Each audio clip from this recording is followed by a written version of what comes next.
哦，阿陳小姐啊，你點樣發現呢隻狗㗎？我咪講緊嚇，俾你再講多次啊！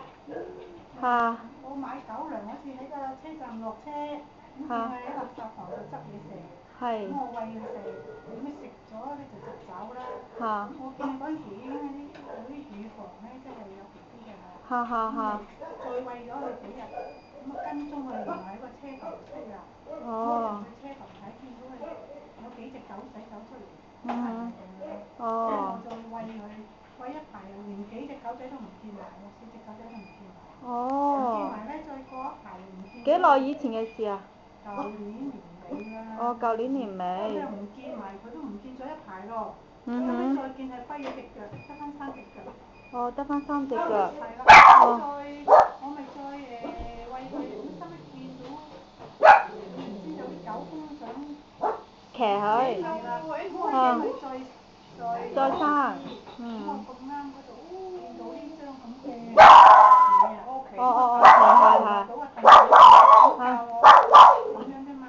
哦，咁你喺邊度喺邊度見到佢㗎？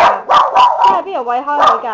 唔係咧，朗屏呢個垃圾站隔離。即係元朗朗屏村垃圾站。咁個車場主人你都唔識佢㗎？唔識㗎。即係冇人養嘅。冇人養嘅，啲意思話佢走咗入嚟，人哋趕佢走算數㗎咋。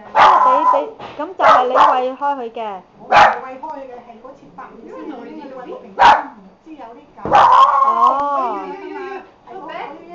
嗰幾個月先。哦。因為我平時冇理呢啲㗎，咁樣咁樣腳我先。OK。好啊，你都好好心喎。咁點解邊個餵開佢食嘢㗎？知唔知啊？我車場啲人或者好心咪拎有啲菜汁拎俾佢食，冇就優先冇人餵㗎啦。哦，咁你又話嗰個好似啲車場嗰個人都唔肯俾你拎走啊？即係人哋唔係咁多，唔係唔肯，你麻煩人哋唔理嘅，人哋做嘢全部男人揾食，邊理得你呢啲嘢啊？OK。我咁樣可憐佢。哦，你喺朗屏邊度見到我哋呢啲嘢啊？個宣傳單張。哦，博愛獸醫。OK。你唔係上拎去電視㗎？你點知啊？唔係拎去電視。不過你好心有好報嚇，你做咗一件善事救翻佢啦。多謝張。係啦，你多謝嗱，俾你睇啊！嗱，醫生解釋俾你聽，佢點樣斷腳咯。Yes。係啦，嗱呢個 X-ray 我哋照咗啦。係啦，呢個咧就係斷咗㗎啦。係啊。呢度。係啊。即係已經插入咗入去㗎啦。係啊，呢度又係斷咗咯。嚇。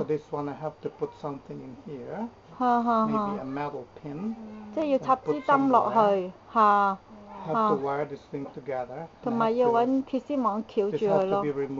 呢個要切除佢咯。咩嚟㗎？即係碎骨啦。嗰個係碎骨嚟。係啦。係啊，即係都好大個工程嚟㗎。哦。點算啊？OK。即係會同佢做埋絕育啊，同埋修理翻個骨咯。呢個係一個好大手術咯。係咯，咁整佢咪喺度有排都冇辦法啦。你得閒嚟探下佢咯嚇，得閒嚟照顧下佢咯嚇。係啊，咁擺喺度啦嚇，擺喺度啦嚇。嗰度好多狗㗎，咁你叫俾我哋啲傳單派俾佢，叫佢攞過嚟啦。咁但係佢哋又俾佢喺度生活嘅，點解啲狗？佢唔使去理㗎嘛，佢自己喺度瞓，理得佢啫。佢生咗佢又唔理，話知你。叫做咩車場啊？哎呀，我唔知喎。你揾日帶我哋過去啦嚇，我哋過去同佢傾下咯。省俾人鬧啊你！唔係啊，你唔使俾我哋，你唔使出現㗎，你話俾我聽嗰度地址咪得咯嚇。你唔會鬧，你做好心，好心點會俾人鬧呢？係咪？你又唔係做啲咩虧心事？